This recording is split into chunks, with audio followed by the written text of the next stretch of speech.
কয়েকটা পয়েন্ট খালি আকারে বলছি, কি করবা তুমি এখন। এক নাম্বার, তুমি তোমার জীবনের উদ্দেশ্যটাকে ফিক্স করো। ঠান্ডা মাথায় আজকে রাতের বেলা চিন্তা করবা আল্লাহ পাক তোমাকে কি জন্য দুনিয়ায় পাঠিয়েছেন। একটু চিন্তা করবা, 1 মিনিট একটু চিন্তা করবা যে তুমি পৃথিবীতে নাই, তুমি মারা গেছো। চিন্তা করবা তুমি মারা গেছো।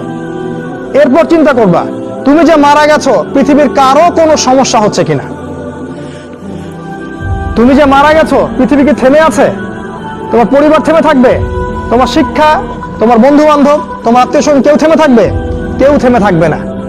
তুমি পৃথিবীতে থাকো বা না থাকো কারো কিছু আসে যাবে না।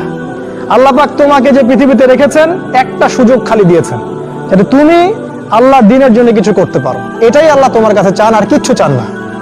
আর কিচ্ছু আল্লাহ তোমার কাছে চান না। আল্লাহ চান তুমি একজন ভালো মানুষ হও, ভালো মুসলিম।